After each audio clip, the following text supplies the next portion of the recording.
चलिए, तो इसी क्लास को हम लोग आगे कंटिन्यू करते हैं। जो पिछले क्लास में चला था हमारा एल्डिहाइड के गुण है ना, एल्डिहाइड और कीटोन के जो हमने गुण, रासायनिक गुण कर रहे थे, उसी क्लास को हम लोग आगे चलते हैं। तो बेसिकली मैं आप लोगों को लगभग में जो सामान्य एल्डिहाइड और कीटोन जो होता है उसके गुण बता दिया हूँ। अब स्पेशली हमको यहाँ पे बेंजील्डिहाइड के कुछ गुण के बारे में और चर्चा करना है। तो ये बेंजील्डिहाइड के जो गुणों के बारे में कुछ विशेष रासायनिक अभिक्रिया मैं बता देता हूँ। C6H5CHO के विशेष रासायनिक गुण है ये ऐसे रासायनिक गुण है जो बेंजील्डिहाइड के लिए ही होगा। ये सामान्य जो एल्किल एल्डिहाइड होता है या कीटोन होता है उसके लिए नहीं होता है। जैसे उदाहरण के लिए चलिए देखें, पहला अपन देख लेते हैं परकीन अभिक्रिया। ठीक, तो परकीन अभिक्रिया में क्या होता है, जब हम लोग बेंजील्डिहाइड की क्रिया,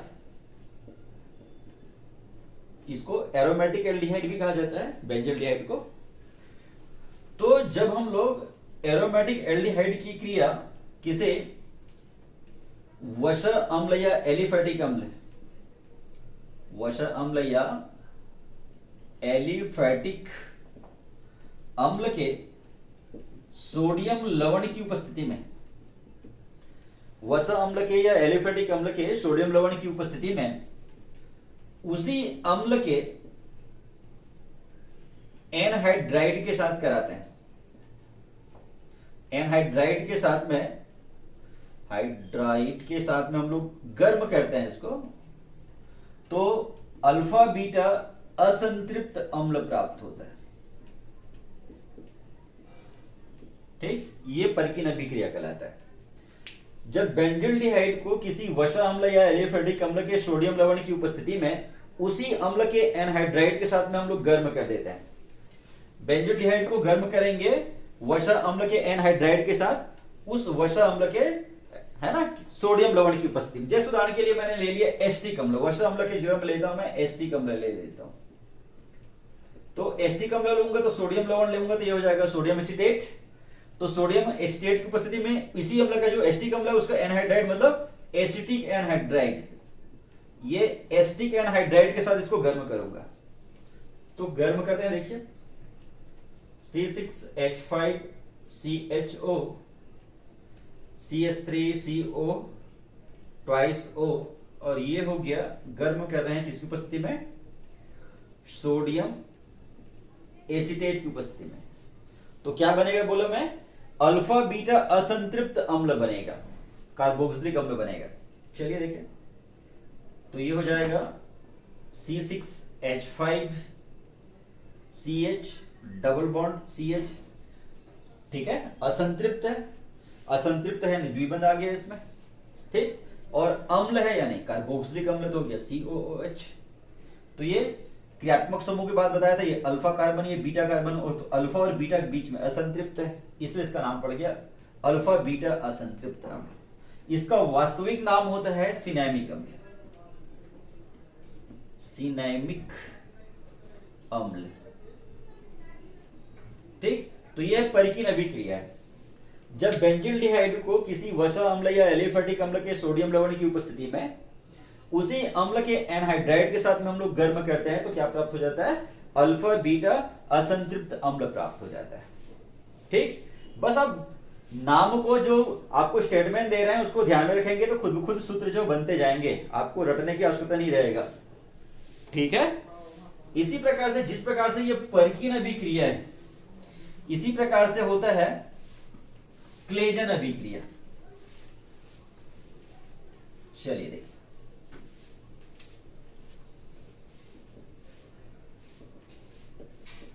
क्लेजन अभिक्रिया। तो क्लेजन अभिक्रिया में क्या होता है, जब हम लोग बेंजील्डिहाइड की क्रिया अल्फा हाइड्रोजन युक्त किसी एल्डिहाइड या कीटोन के साथ करवाते हैं सांद्र क्षार की उपस्थिति में। आपको मालूम है जब भी अल्फा हाइड्रोजन युक्त रहेगा तो तनु क्षार होता है, सांद्र क्षार नहीं होगा, तनु क्षार की उपस्थिति में कराते हैं इसको। ठीक है। जब बेंजिल्डिहाइड की क्रिया अल्फा हाइड्रोजन युक्त किसी एल्डिहाइड या कीटोन के साथ तनु क्षार की उपस्थिति में कराई जाती है तो अल्फा बीटा असंतृप्त एल्डिहाइड या असंतृप्त कीटोन मिलेगा। जैसा भी अम्ल में मिला था, ठीक है ना, परकीन अभिक्रिया में, उसी प्रकार से जब एल्डिहाइड से क्रिया कराएंगे इसका तो अल्फा बीटा असंतृप्त एल्डिहाइड बनेगा, और अगर कीटोन से करवाते हैं तो अल्फा बीटा असंतृप्त कीटोन प्राप्त होगा। ठीक, जैसे देखो यहां पे ये है बेंजिल्डिहाइड, इसकी क्रिया करवा देता हूं मैं। अल्फा हाइड्रोजन युक्त एल्डिहाइड है, यानी सीधी सी बात अभी बताया था आप लोगों को, अल्फा हाइड्रोजन विहीन में दो आता है, एक फॉर्मल्डिहाइड आता है, एक एस्टल्डिहाइड। इसका अतिरिक्त आप किसी से भी अभी कराएंगे चलेगा। तो मैं करा देता हूं यहां पे एस्टल्डिहाइड के साथ में करा देता हूं CH3CHO, ये क्षार हो गया। तो क्या बनेगा बताया मैं, अल्फा बीटा असंतृप्त एल्डिहाइड बनेगा। तो पिछले टाइम जैसा C6H5CH डबल बॉन्ड CH, ये हो गया आप लोगों का असंतृप्त होने के कारण में, और एल्डिहाइड है यानी CHO हुआ, ये क्रियात्मक समूह, ये अल्फा ये बीटा के बीच में, ठीक, द्विबंध आ गया तो असंतृप्त हो गया। अल्फा बीटा असंतृप्त क्या बन रहा है, एल्डिहाइड बन जा रहा है। तो जिस प्रकार से अम्ल आया था उसका नाम बताया था सिनेमिक अम्ल, उसी प्रकार से इसका नाम होता है सिनेमिल्डिहाइड, सिनेमिल्डिहाइड। ठीक, और इसी प्रकार से इस अभिक्रिया को अगर मैं कीटोन के साथ कराऊं, C6H5CHO CH3CO CH3 से कराऊं तो सेम यही बनेगा, ये हो जाएगा C6H5CH double bond CH, alpha beta वाला हुआ, और कीटोन बन रहा है तो COCH3। क्लियर हो गया बात आप लोगों को। तो ये क्रियात्मक समूह, तो ये अल्फा और बीटा के बीच में फिर वही द्विबंध आया।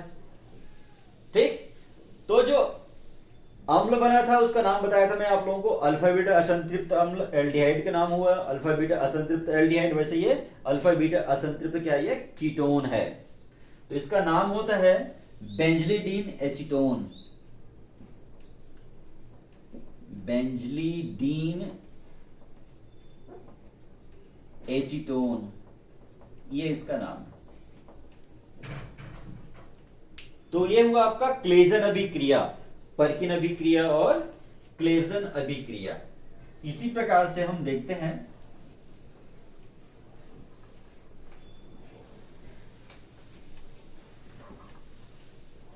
टिसेनको अभिक्रिया।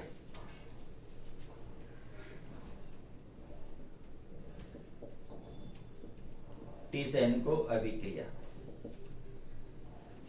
चलिए देखिए, तो ये जो टिसेनको अभिक्रिया जो है वो दोनों में लागू होता है, ये एल्किल एल्डिहाइड में भी होता है और बेंजिल्डिहाइड में भी होता है। तो जब हम लोग एल्किल एल्डिहाइड या फिर बेंजिल्डिहाइड जो होता है उसकी क्रिया, ठीक है, एल्युमिनियम एथॉक्साइड के साथ कराते हैं, एल्युमिनियम एथॉक्साइड के साथ कराई जाती है, तो उससे क्या होता है, एस्टर प्राप्त होता है। आप एल्किलडिहाइड लीजिए या फिर फेनिल्डिहाइड लीजिए, बेंजिल्डिहाइड, इसकी क्रिया करवाएंगे हम लोग एल्यूमिनियम एथॉक्साइड के साथ। एल्यूमिनियम एथॉक्साइड के साथ इसको गर्म करते हैं, तो गर्म करने से क्या होता है, हमको एस्टर प्राप्त होता है। ठीक, जैसे उदाहरण के लिए मैं सिंपल एल्किलडिहाइड में ले लेता हूं और एक बार बेंजिल्डिहाइड ले लेता हूं, ठीक है। इसकी क्रिया करवा देते हैं एल्युमिनियम एथॉक्साइड के साथ में,